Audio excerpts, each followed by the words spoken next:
Ayun sila, oh. Ayun yung susunduin natin. Ayan, lakas oh. Oh, lakas. Yung white naman, taas. Ayan, dito tayo sa SM San Jose del Monte. Low lang to, low. Yun, lakas sa silaw si kuya. Yun, lakas. Lagi nyo lang tatandaan pag may kasalubong kayo, papatayin nyo kasi kawawa naman sila. Ayan oh, kitang kita yung mga kusina ng bahay nila oh. Masarap dalhin to sa mga mga long rides, saka sa mga bundok na dinadaanan natin pag long rides.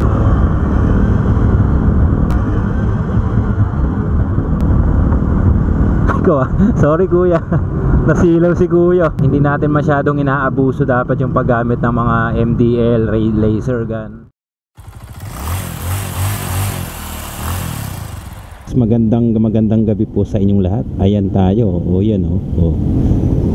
So andito tayo ngayon sa Caloocan. So papakita ko lang sa inyo guys yung ilaw na ikinabit natin dito kay barako natin. Sa ngayon ay medyo traffic dito sa rotonda ng Tala kasi uwian.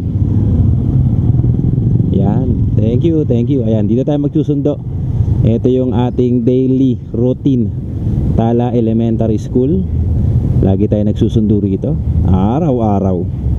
Minsan Sabado at Linggo nandito rin tayo.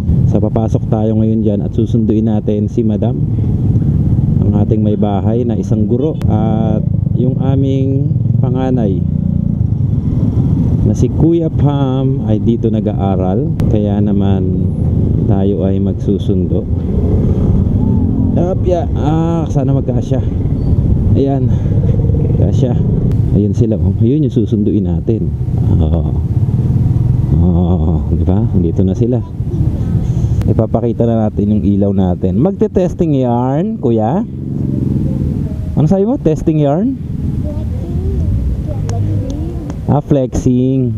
Pakita natin kung gaano kahina o kalakas yung performance ng ating Mofox or Mofox 40 watts na laser gun ang tawag nila doon.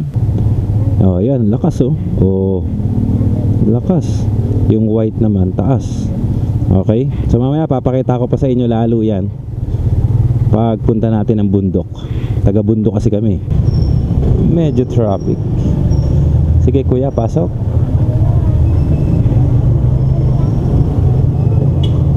Thank you. Ayun no. Medyo ma-traffic talaga dito gantong oras. Rush hour dito eh. Kaya dito lang kami sa gilid. Okay. So update ko na lang kayo maya maya pag nalagpasan na namin tong mabigat na traffic. One eternity later. Ayan guys, dito na tayo sa Quirino Highway. Nakalagpas na tayo sa napaka-traffic na Sampaguita Road. Ibinabaybay na natin tong Quirino Highway. Boundary to ng Caloocan at Bulacan. Itong tulay na to. Yan, subukan natin kung maganda yung ating ilaw. Pero paminsan-minsan patayin natin kasi nakakasilaw to.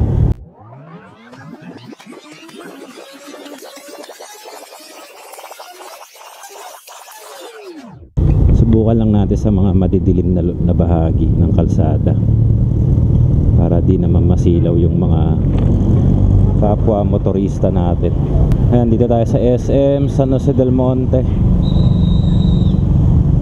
Medyo matraffic pa rin ganitong oras. Ito, try natin. Ayan, lakas oh. Nakakasilaw nga. Kawawa naman yung mga ano natin. Medyo nakakasilaw talaga siya. Subukan pa natin mamaya pag wala tayong matinding kasalubong. Ayan. Ayan. Oh. Ganyan yung ilaw niya oh. Low lang to, low. Yun, lakas sa silaw si kuya. Nasilaw yung bata. Ayan, ganyan kalakas guys yung ating ilaw. Nakalow lang yan. So yung orientation kasi hindi pa siya in good condition. So pwede pa nating i-wide yung coverage niya. Mas palawakin pa siya. Ibubuka pa natin siya. Ayan, low pa lang yan ha. Saka medyo nakatingala pa lang din siya. Kaya yung low niya medyo mataas na. Kaya how much more yung high niya, mas nakakasilaw. Ayan, baba natin, may ano kawawa naman. Ayun, no, lakas din. So mas mamamaximize natin yung lakas ng ilaw natin na to kapag maibuka pa natin ng mabuti yung kanyang angle, yung tiltness niya. No, malabo talaga yung stock ng Barako. Eto na siya ngayon, ang lakas, diba? So pwede mo pa siyang i-wide sa kaliwa saka sa kanan. Lagi nyo lang tatandaan, pag may kasalubong kayo, papatayin nyo kasi kawawa naman sila. Ang hirap mag-drive ng may kasalubong na malakas ang ilaw. Ayan, kitang kita yung mga kusina ng bahay nila. Ayan si kuya, nasilaw rin. Ayan, 40 watts nga pala guys yung ating ilaw per bulb. Hindi ko masabi kung per bulb kasi sa isang side kasi 4 yung bulb. So 8 bulb kasi lahat 4 sa kaliwa, 4 sa kanan. Yan, basta sa kaliwa 40 watts, sa kabila, sa kanan 40 watts din. Ayan, ang lakas. Low pa lang yan, low. So baba natin pag may makakasalubong tayo kasi kawawa naman sila, mga bikers natin. Yan, yun, liwanag. Actually malayo yung nararating niyan. Di ko lang mabanggit kung gaano kalayo, pero sulit na rin naman yung pagkakabili natin at saka yung pagkaka-install and mount natin. Ang bili nga pala natin dito ay 1,200 plus. Yan, liwanag. Masarap dalhin to sa mga mga long rides, saka sa mga bundok na dinadaanan natin pag long rides. Masarap dalhin to. Yan, magpapatay tayo ng laser gun kasi nga masakit sa mata yan, laser gun nga. Ayun, liwanag. Mamaya yung white naman, papakita ko sa inyo yung white, kung gaano kalakas. Ayun, lakas. Pwede nyo nga palang bilhin to, isang piraso lang kung gusto nyo, kasi 4 na bulb naman yun per unit. So pwede yun. Diba, ang lakas. May kasalubong, patay tayo. Ganun yung respeto na binibigay natin sa mga kapwa rider, para ire-respeto rin nila tayo. Diba? Patay para di sila masilaw. Ganun lang ha. Yung white naman, testingin natin yung white. Dito tayo sa pababa naman, testingin naman natin yung white.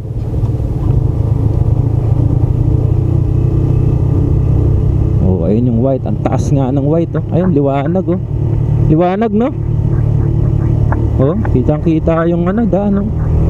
Yan naman ang white or high na tinatawag natin. Sinat natin sa high yung white.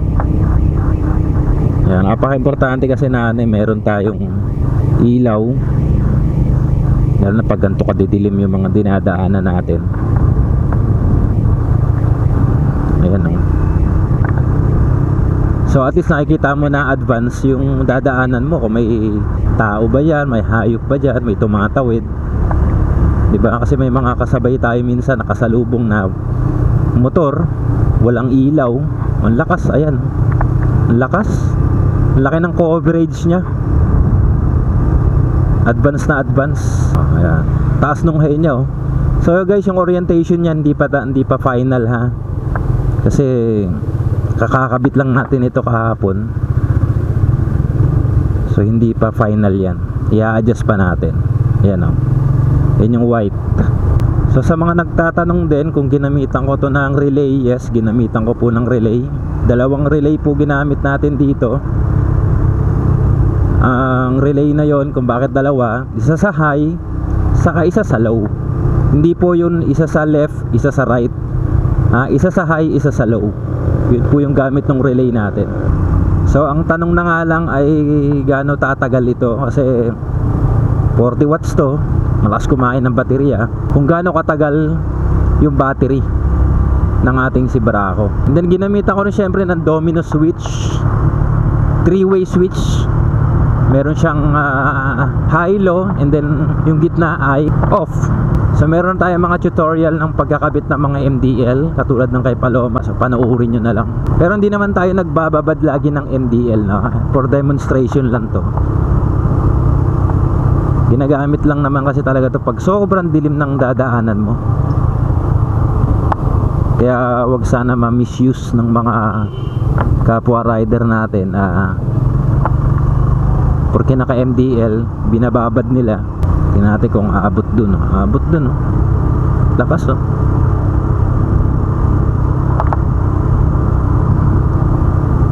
Alright, so hanggang doon na lang muna guys, no? So huwag nyo kalimutan syempre mag-subscribe.